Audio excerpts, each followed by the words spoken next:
Hello les amis, dans cette vidéo, on va voir comment animer tout simplement son mur, ok, son journal, de façon à intéresser les personnes qui vont vous suivre.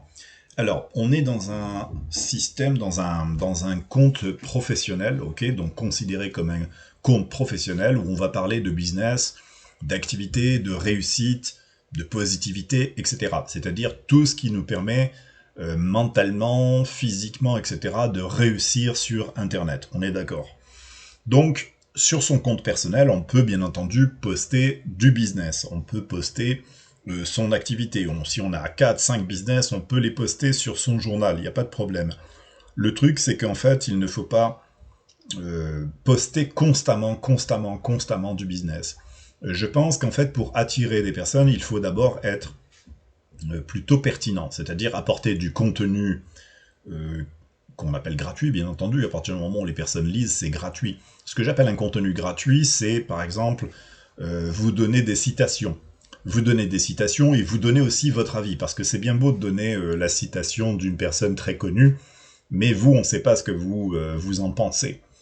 Donc, ce qui peut être intéressant, c'est si ça vous plaît de le faire, vous prenez une citation et vous pouvez la commenter au-dessus. Donc si je prends par exemple, je sais pas moi, si j'aurais pris cette citation, pardon, c'est pas tout à fait une citation, mais là j'ai donné mon avis en disant, ben l'argent, on dit souvent que l'argent fait pas le bonheur, et je dis c'est facile à dire, surtout quand on manque de rien.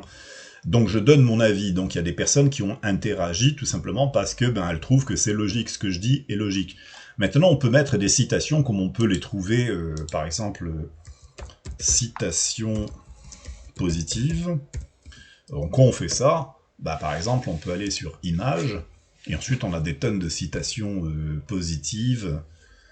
Voilà, donc par exemple ici, donc le bonheur n'est pas au sommet de la montagne, mais dans la façon de la gravir. Donc imaginons, je peux tout à fait poster ceci. Donc je fais un copier, je vais sur mon Facebook, je vais ici, j'ouvre une fenêtre, je fais tout simplement un coller. Maintenant, qu'est-ce que je peux faire? Plutôt que de poster ça ça tout simplement, ce que j'appelle ça, c'est une image qui est sympathique, mais c'est quand même, on va dire, Confucius qui l'a proposé. Donc c'est intéressant parce que vous le partagez avec un ensemble de personnes qui va forcément être d'accord.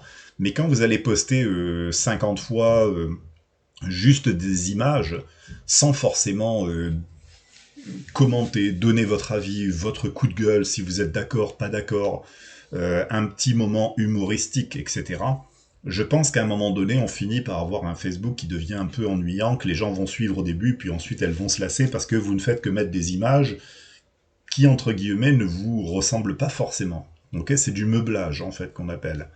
Donc je pense, personnellement, qu'il est nécessaire déjà, dans un, d'être pertinent, c'est-à-dire d'apporter déjà de la variété avec de la pertinence dans ce qu'on fait. On poste une image et on poste par exemple un contenu. Avant de poster une image, vous dites, bon voilà, le bonheur n'est pas au sommet de la montagne, mais dans la façon de la gravir.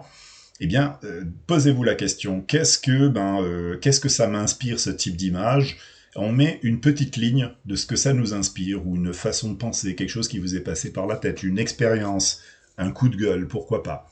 C'est ce qui va faire interagir en fait les personnes avec vous.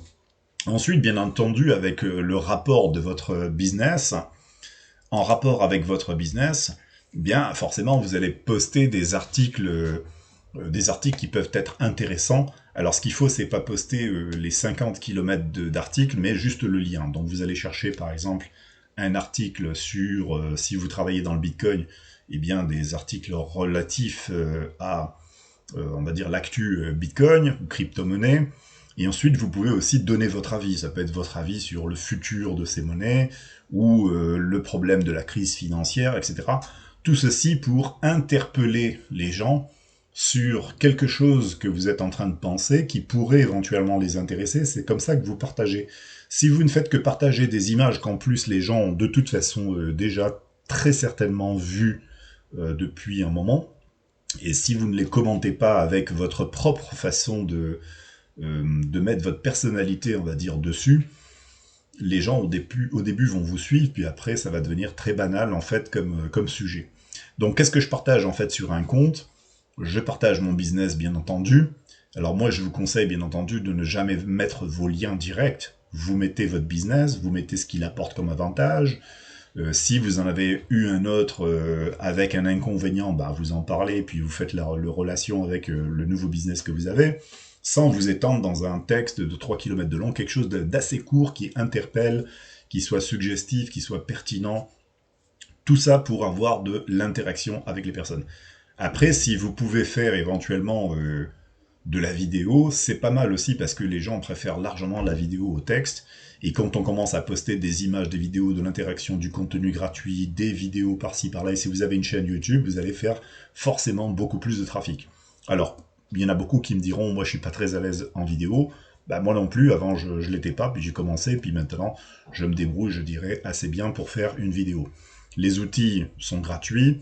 Vous pouvez aussi créer, pourquoi pas, essayez de vous habituer, par exemple, avec des amis.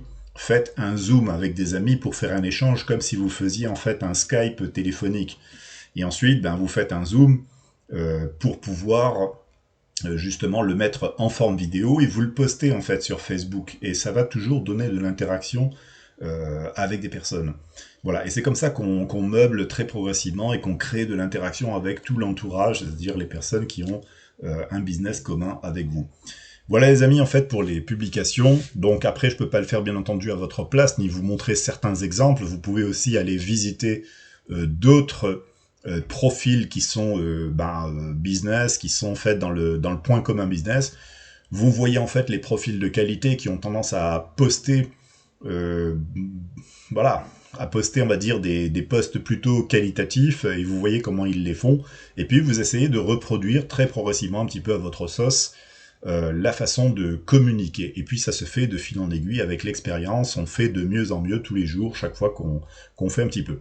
Alors, il y a aussi les horaires de publication, c'est pas la peine de poster 120 fois par jour, de toute façon Facebook a tendance, quand vous postez 3-4 posts d'affilée, vous n'aurez qu'un seul post qui sera visible et le reste restera complètement invisible.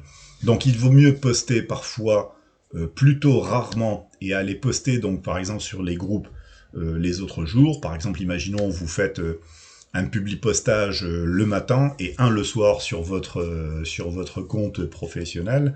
Et par contre, les publications que vous allez faire, les publications pro, vous faites une publication qui est totalement différente de ce que vous venez de poster sur votre journal et vous postez autre chose sur les groupes un jour sur 2, sur 3, en alternant et en changeant les groupes. Pourquoi ? Parce que Facebook repère un petit peu tout ce manège-là, et plus vous êtes constant, plus vous bombardez, et moins vous avez de visibilité. Donc parfois, c'est bien aussi de vous arrêter, et quand vous repostez, hop. Alors les jours d'arrêt, ça veut pas dire il faut rien faire, il faut partir en vacances.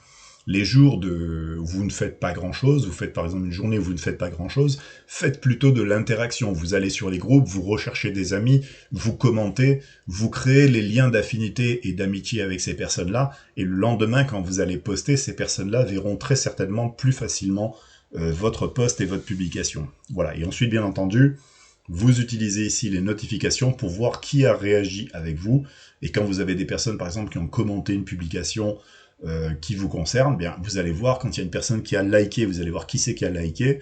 Si c'est une personne qui n'est pas en ami, ben c'est parfait, vous la demandez en ami. Vous pouvez voir son profil. Si elle a un point commun avec vous ou qu'elle fait quelque chose qui peut vous intéresser, créer une interaction en partageant, en allant tout simplement lui demander des informations sur son business, par exemple. Et là, la personne va vous contacter, puis vous pourrez aussi présenter le vôtre en parallèle. C'est comme ça qu'on utilise Facebook, voilà, tous les jours, tranquillement, mais avec suffisamment de malice pour être dans cette, on va dire, cette optique, interagir avec les personnes et surtout provoquer les gens pour les faire interagir d'abord avec vous. Voilà les amis pour cette vidéo, on se retrouve dans la suivante, à très bientôt.